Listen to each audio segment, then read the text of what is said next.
El sistema interamericano reacciona frente a la situación de niños, niñas y adolescentes a partir del artículo 19 de la Convención Americana, que establece que el niño, niña y adolescente es un sujeto de derecho con el derecho de medidas de protección especiales derivados de tal carácter de las cuales son responsables y corresponsables la familia, la sociedad y el Estado.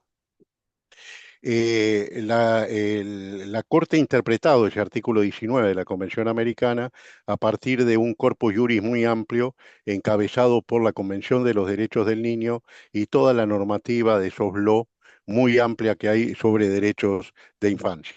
Y la Corte ha señalado que el objetivo de toda la legislación, tanto nacional como internacional, es la conformación de un sujeto de derechos y generar las condiciones para que ese sujeto de derecho pueda ejercer libremente sus derechos en el marco de la convivencia social. La Corte ha asumido el tema de la violencia contra niños y niñas y adolescentes, como ya la vamos a ver, a través de varias sentencias, y hay dos opiniones consultivas sobre infancia, que es la del 2002 sobre condición jurídica de la infancia y la del 2014 sobre niños en situación de movilidad humana, situación que también genera una fuerte violencia.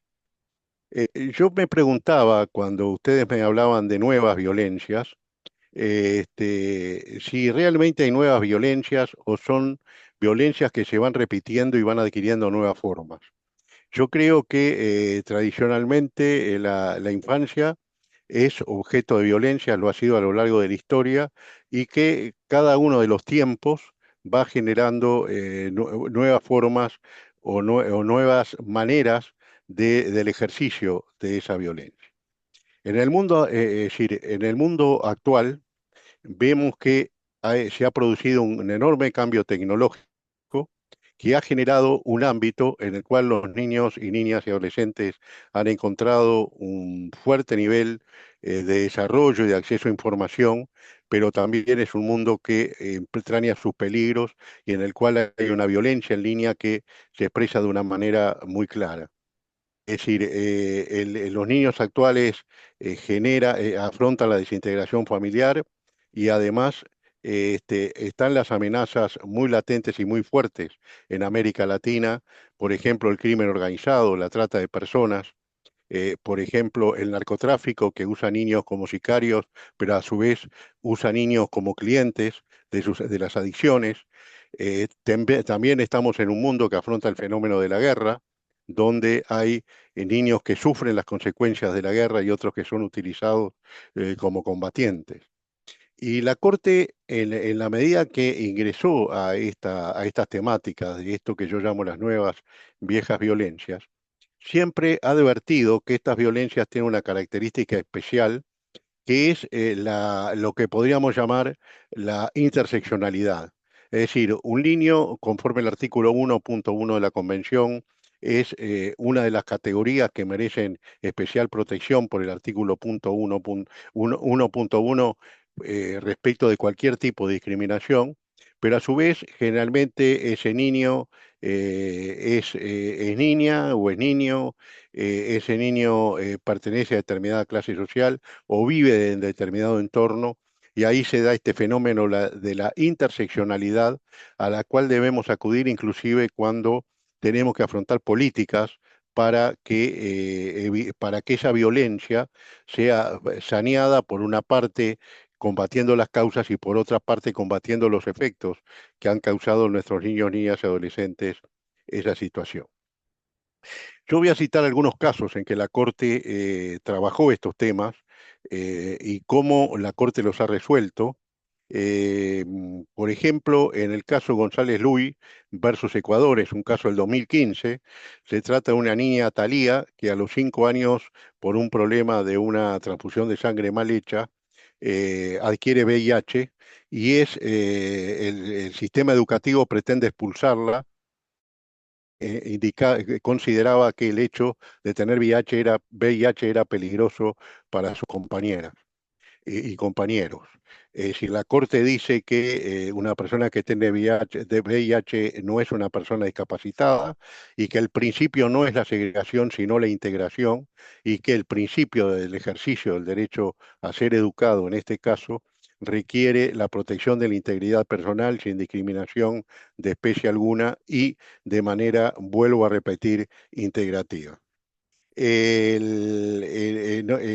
después eh, hay un caso, a la situación de una niña que es violada por su padre y la Corte allí aprovecha ese caso para señalar cuáles son los estándares mínimos de una justicia adecuada para niños, niñas y adolescentes sometidos a situación de abuso.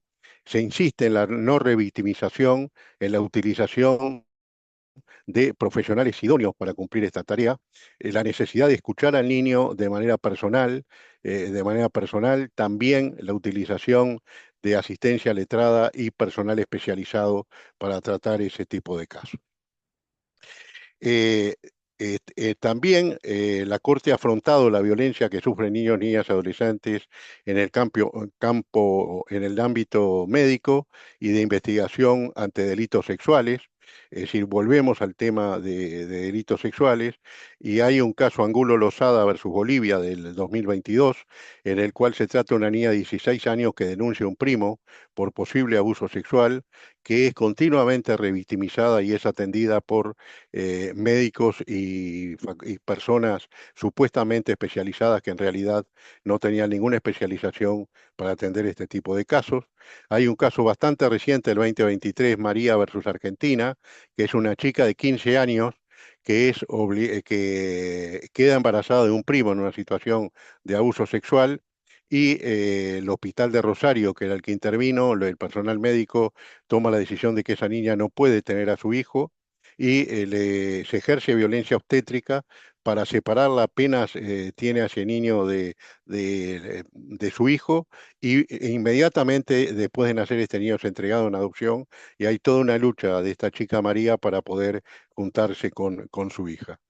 Después hay un caso que es muy importante que tiene que ver con el caso de, acá se nos dijo que nuestra coordinadora es especialista en temas de justicia penal adolescente, y ahí está el caso Instituto de Reeducación del Menor de Paraguay, pero hay dos casos muy recientes, sobre todo el último al cual voy a hacer referencia, que es Mota Barulo versus Venezuela, que es un caso en el cual 6 adolescentes mueren en un incendio en una cárcel de Venezuela, que tenían todos menos de 18 años, y ahí la Corte señala las obligaciones especiales de cuidado y sobre todo de garantía que el Estado tiene sobre la seguridad de personas que están privadas de libertad.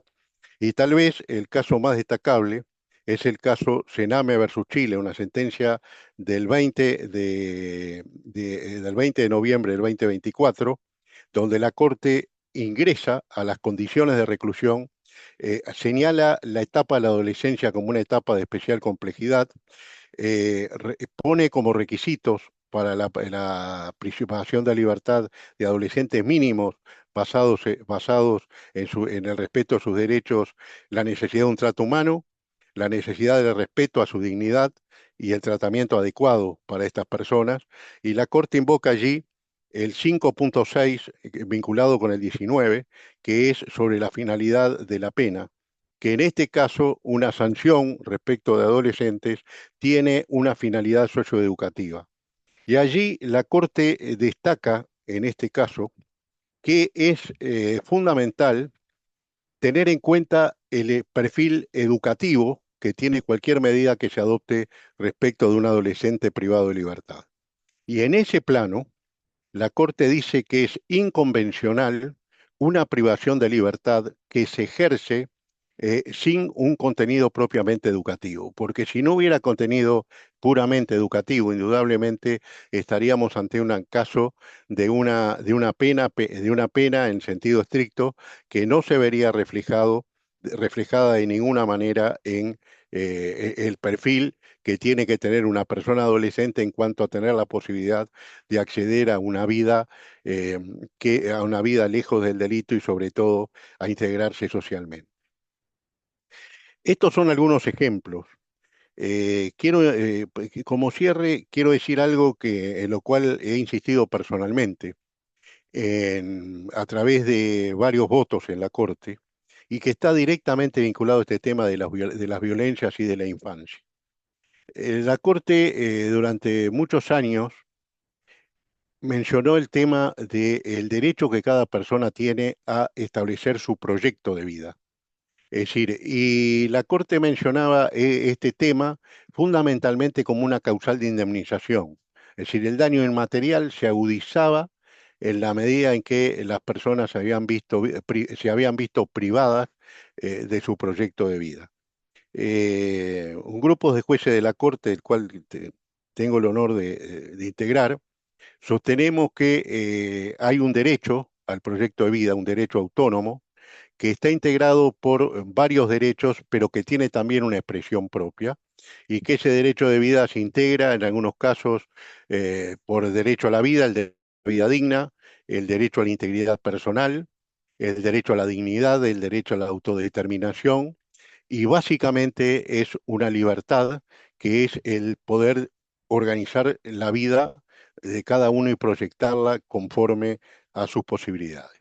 Y nosotros creemos que este derecho, concebido de esta manera compleja, permite ir a decisiones en materia de reparaciones que respeten esa complejidad y que tengan en cuenta este tema de la interseccionalidad que siempre va ligada, donde siempre la edad va ligada a otro tipo de situaciones. Si miramos en nuestros juzgados, en nuestros tribunales, vamos a ver que niñas y adolescentes que aparecen como sujetos, ya sea de medidas de protección o de medidas cortadas, en estos casos que he desarrollado aquí, estos pocos casos que he desarrollado de varios que la Corte, en los cuales la Corte ha intervenido, está este tema presente siempre. Entonces, creo que hay un derecho al proyecto de vida, que este derecho al proyecto de vida tiene que ser parte de la construcción de identidad de niñas y adolescentes, al cual los adultos tenemos que contribuir y el sistema de justicia debe considerar en el momento de tomar decisiones respecto de niños, niñas y adolescentes.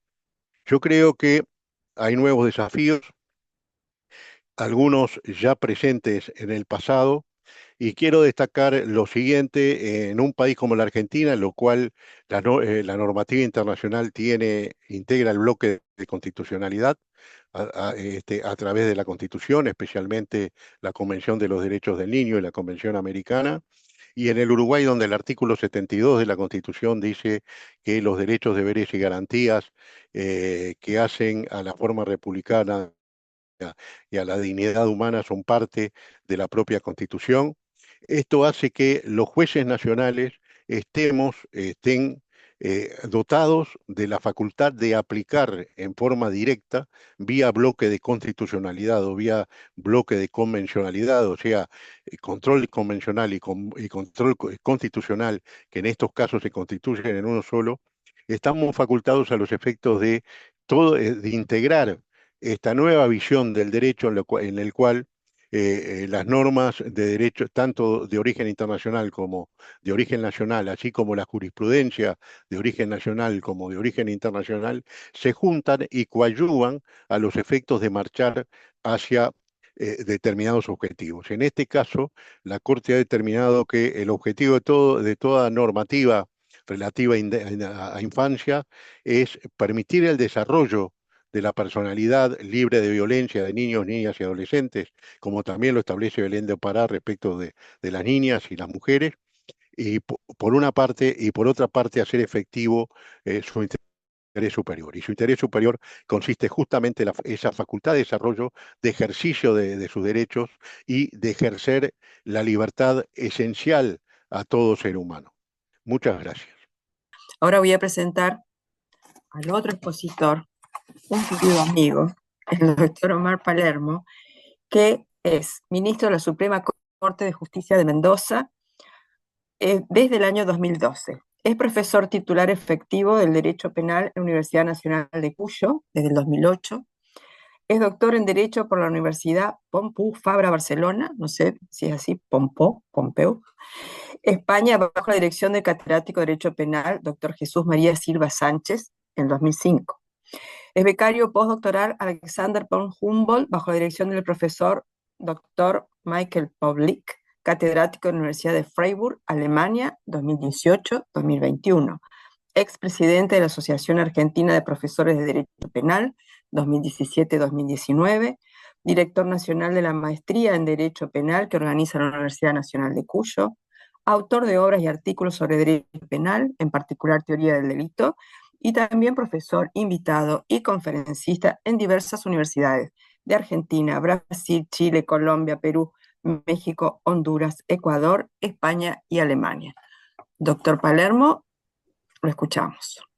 Buenas tardes a todos, a todas. Muchas gracias por la invitación a reflejar que eh, no me ha acompañado la salud este año y bueno, estoy con algunas dificultades en ese sentido, pero me alegro de volver a ver a la gente amiga, entre ellas a la querida Alicia, que me ha presentado con tanto cariño. Así que gracias Alicia, gracias Alejandra, gracias a todos y a todas y al doctor Pérez Manrique también un gusto conocerlo aunque sea por este medio. Así que bueno, encantado de estar acá de nuevo. Yo pensé que un tema que podríamos vincular, el tema de la violencia, dentro de mi especialidad, ¿no? Porque yo me dedico, como todos ustedes saben, al derecho penal. Yo, la violencia estatal, ¿no? Cómo la violencia estatal impacta, también la violencia estatal impacta en niñas, niños y adolescentes, especialmente su régimen penal juvenil, ¿no? Digo, el régimen penal juvenil como ejercicio de violencia estatal y me pareció que era un tema relevante en algunos aspectos que se presenta en el actual sistema penal juvenil, de responsabilidad penal juvenil, pero también en el sistema penal juvenil que se pretende, ¿no? Es curioso que en un sistema en el que hay una tendencia a retirar al Estado, el Estado se vuelve más ingerente o pretende volverse más ingerente cuando se habla de responsabilidad penal juvenil, de un Estado que se va retirando poco a poco de todo, de acuerdo a la tendencia actual del gobierno actual.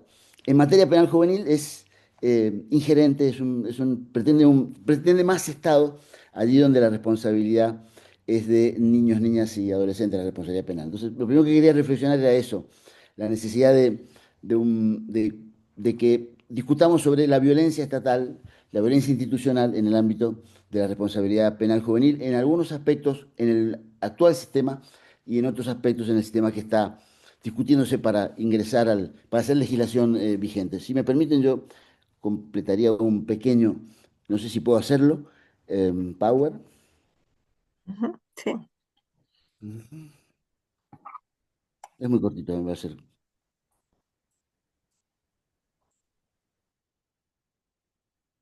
Bueno,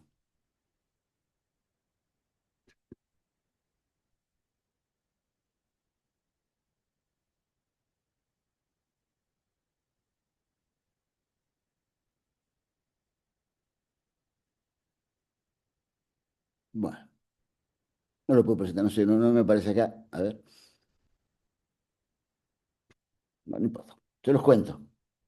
No quiero perder tiempo, porque el doctor Pérez Manrique ha sido muy generoso con el tiempo y no quiero yo tener demorada a la gente aburriéndolos. Así que vamos les cuento un poco por qué pensaba hablar de violencia. Digo, el Ferrajoli, que es el padre del garantismo, decía una definición de cuándo se justifica un sistema penal y la importancia de que ese sistema penal se vincule con el derecho penal juvenil. Ferrajoli decía, en relación a este power que yo quería ofrecerles, eh, esta definición.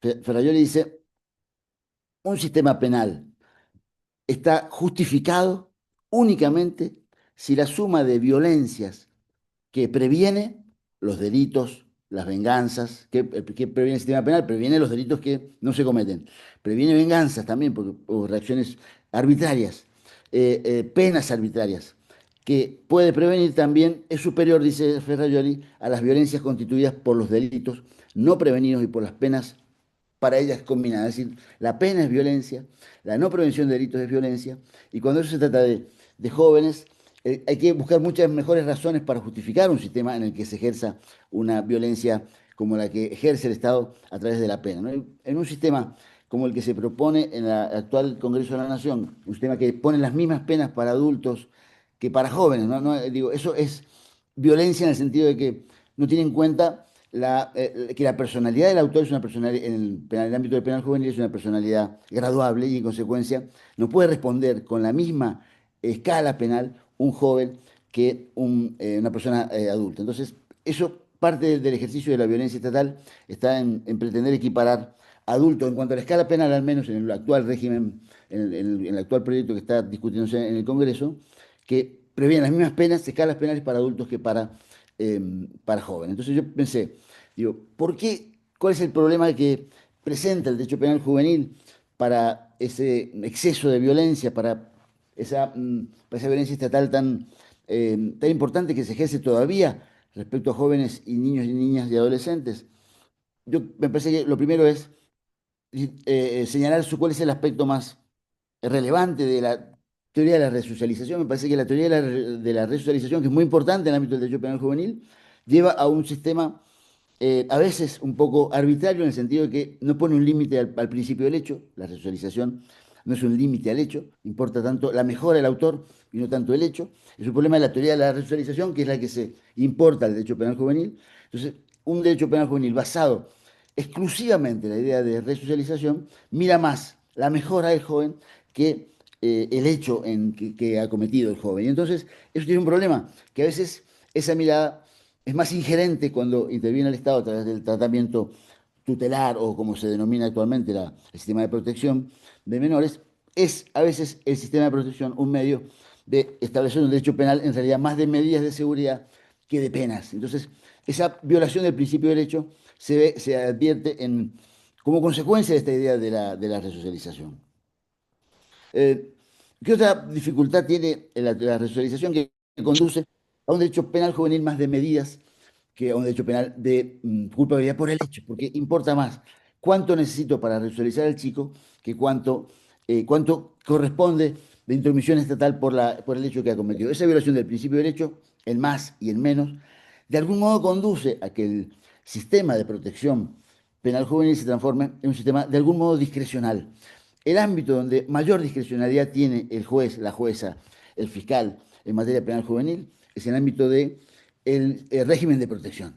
Y el régimen de protección es un tanto discrecional, falta el control de las partes y falta conocer o hacer lugar a la voluntad del chico o del niño y adolescente que está sometido a proceso. Por lo tanto, un ámbito en el que se requiere actualmente un, un mayor control es el sistema de protección penal juvenil, especialmente cuando hay detenidos, ¿no? Porque digo, la prisión preventiva es ajena al derecho penal juvenil, ¿no? No se puede someter a prisión preventiva a un joven, pero de algún modo el régimen penal juvenil, a través de su sistema de protección de derechos, de algún modo transforma a ese régimen tutelar en una pena anticipada, en prisión preventiva que de algún modo no está permitida, pero se edulcora o se mezcla ahí con el régimen penal tutelar, que con menos garantías que en el derecho penal de adultos, ¿no? Porque en el derecho penal de adultos no puede haber prisión preventiva sin pedido fiscal.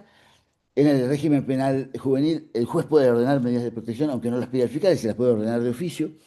Entonces, eso significa que el sistema penal juvenil tiene en la prisión preventiva, que no se denomina así, pero que de algún modo existe así, una especie digamos, de manipulación conceptual en el cual no se le llama prisión preventiva, pero es una prisión durante la etapa previa al dictado de la sentencia y que además tiene la particularidad de que tiene menos garantías que el régimen penal de adultos. Entonces es una cuestión que me parece que hay que tener en cuenta, ¿no? ¿Por qué digo que también que el joven, la niña, el niño o el adolescente es despersonalizado en el actual sistema, sobre todo en el que pretende la baja de la edad de la imputabilidad? ¿Por qué existe esto?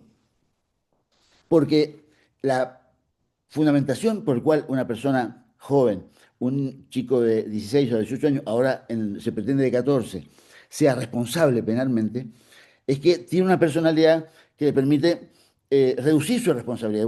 Hay niveles de autoorganización que fallan en un joven, en un chico. ¿No? Digo, los chicos no tienen la posibilidad de hacer todo. No se pueden casar, no pueden celebrar contratos, no tienen capacidad negocial, no tienen participación en menos de 16 años en la vida ciudadana, o sea, no son ciudadanos que participen de la deliberación democrática, si tienen menos derechos que los adultos. Por lo tanto, si tienen menos derechos que los adultos, tienen menos responsabilidad. El sistema que pretende ampliar la penalidad a jóvenes, niñas y adolescentes, amplía la responsabilidad, pero a la vez mantiene reducidos sus ámbitos de organización, su posibilidad de autoorganizarse. Por lo tanto, la despersonalización es evidente. Tenemos un sujeto que exige más responsabilidades de los derechos que se le otorgan a un niño, a una niña o a un adolescente. Esa es la denuncia de la despersonalización de un joven que responde por más cuando tiene menos, es más, esa personalidad que es graduable, tiene menos derechos, tiene menos libertad, tiene menos posibilidades de autoorganización. Entonces, ¿cuál es la diferencia entre un derecho penal juvenil y un derecho penal de adultos? ¿Es una diferencia cualitativa o es una diferencia cuantitativa? ¿No? Digo, y a mí me parece que si nosotros tomamos el derecho penal de adultos en su vinculación con el derecho penal juvenil como una diferencia cuantitativa, la resocialización va a ocupar el lugar de reducir la violencia, de mejorar al joven, pero que no signifique un argumento para aumentar la intervención estatal a través de medidas de seguridad, entre comillas, indeterminadas, que es en definitiva lo que el derecho penal juvenil vino a intentar paliar. Acuérdense que el derecho penal juvenil nace después de ver los excesos del sistema, del régimen tutelar que había, ¿no? Si no limitamos el sistema de protección de derechos, que se transforma en un sistema de medidas, un sistema de aseguramiento del joven, no vamos a reducir esa violencia estatal que es importante reducir y que de algún modo impacta en los jóvenes y los adolescentes. Por lo tanto, la pena para mí, la pena tiene que ser siempre retribución. No retribución en el sentido aracán, ¿no? Ojo por ojo, diente por diente, no hablo de esa retribución. Hablo de una retribución simbólica, hablo de una retribución comunicativa en la que el adolescente se ha tomado en serio como persona. Por lo tanto, con capacidad de elegir. Mientras menos capacidad tenga de elegir, esa retribución tiene en cuenta esa menor autoorganización del joven y como consecuencia de esa menor autoorganización, una mayor responsabilidad. Por lo tanto, la primera conclusión es, cuidado con la prevención especial, cuidado con la resocialización, cuidado con la idea de la mejora del joven, que no nos arroguemos un derecho penal juvenil más ingerente con la excusa de la resocialización. Eso pasa en menor medida en el actual régimen, pero a esa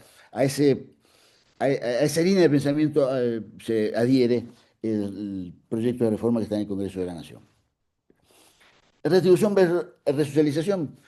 Prefiero la retribución porque limita la intervención estatal al mínimo, un derecho penal adolescente mínimo, pero a la vez que no utiliza la resocialización para mayor gravedad de su intervención. Esa sería la primera conclusión, ¿no?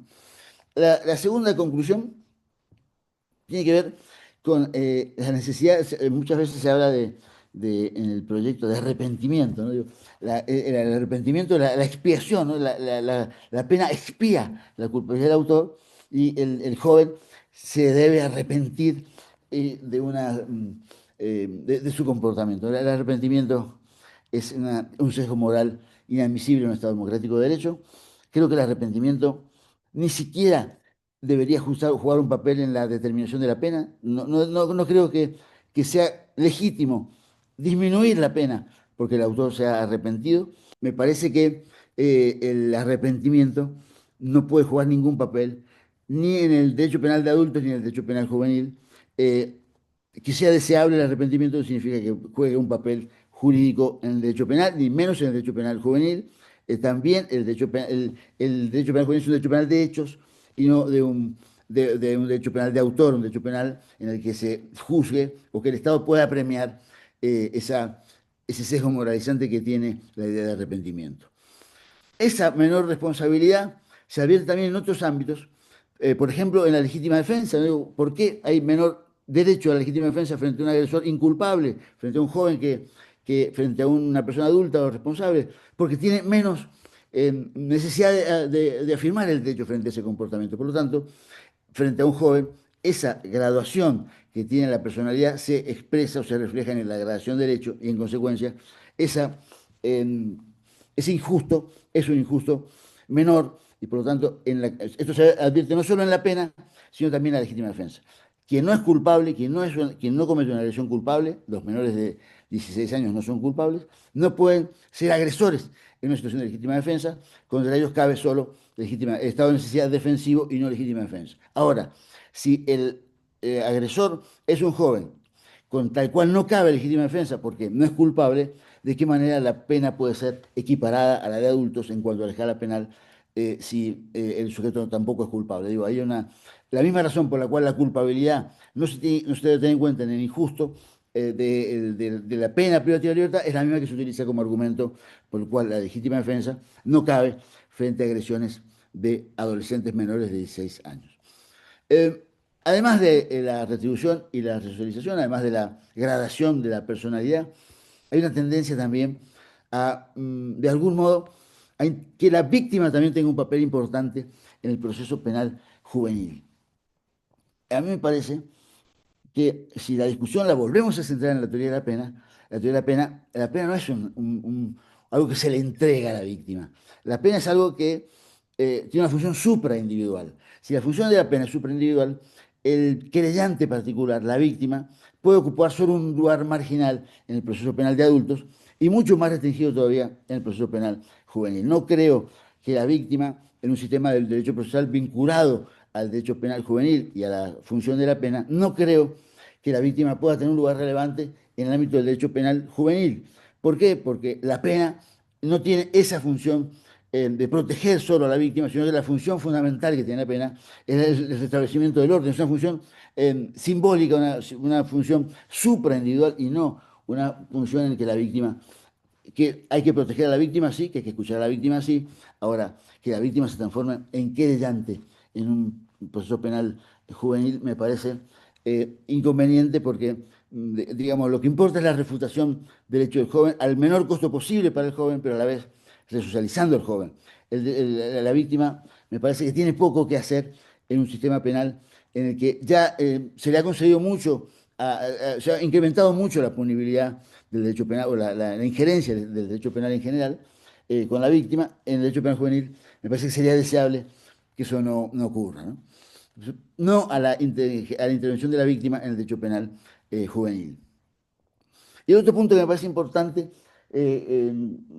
también tratar y para someter a la discusión es si corresponde, no está tan claro que en el proyecto sea así, se habla de reincidencia, pero no se habla de reiteración delictiva, si la reiteración delictiva puede agravar, puede ser tenida en cuenta como una circunstancia agravante del hecho del joven, del niño, de la niña, del sistema penal juvenil. Yo no voy a entrar en profundidad con esto, pero siempre he creído que si la reiteración delictiva o la reincidencia agrava, tiene que agravar el injusto del autor, o sea, la conducta típica antijurídica tiene que ser más grave cuando el autor comete un injusto de manera reiterada. Gracias.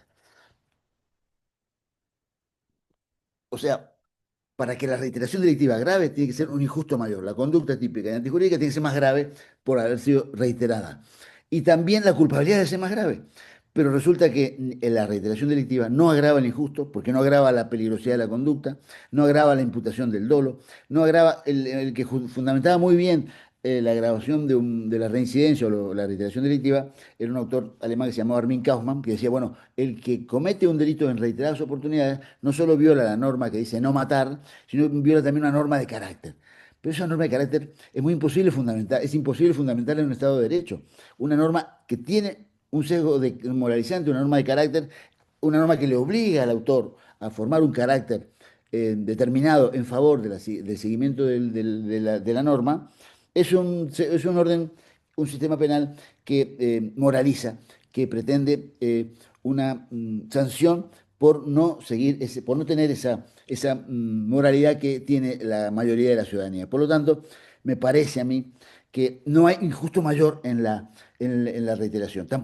Hay mayor culpabilidad, tampoco la culpabilidad se aumenta en al menos en lo que dice la doctrina tradicional. Por lo tanto, la reiteración delictiva no aumenta ni el injusto, ni aumenta tampoco la culpabilidad. No quiero entrar en esto porque es más que puede resultar poco interesante, pero si a alguien le interesa en la discusión podemos hablar de eso. Entonces, la reiteración delictiva no constituye un injusto mayor y por lo tanto tampoco una culpabilidad mayor. Por lo tanto, no hay ninguna razón jurídica, una buena razón para que a un joven se le agrave la situación por la reiteración delictiva. En definitiva, creo que un derecho penal que se ocupe del hecho, que no sea un derecho penal de peligrosidad, que no sea un derecho penal de autor, un derecho penal aferrado al principio de culpabilidad por el hecho. El joven debe responder por lo que hizo, no por lo que es, y no por conformar un rasgo, digamos, un rasgo de carácter, una culpabilidad por conducción de la vida, especialmente porque los pibes sobre los que recae nuestro sistema no son chicos de sectores acomodados de nuestra sociedad, sino que son los pibes que han sido olvidados por el sistema, que están en los márgenes del sistema. Por lo tanto, no solo por razones filosóficas y razones jurídicas no corresponde agravar la situación de un joven por sus defectos de socialización, sino porque más sería cínico hacerlo. A un chico le vamos a cargar todos los defectos de la desocialización por su reiterancia. ¿Quién es el competente de la reiterancia? ¿El chico? ¿Quién es el responsable de que ese chico esté reiterando hechos delictivos?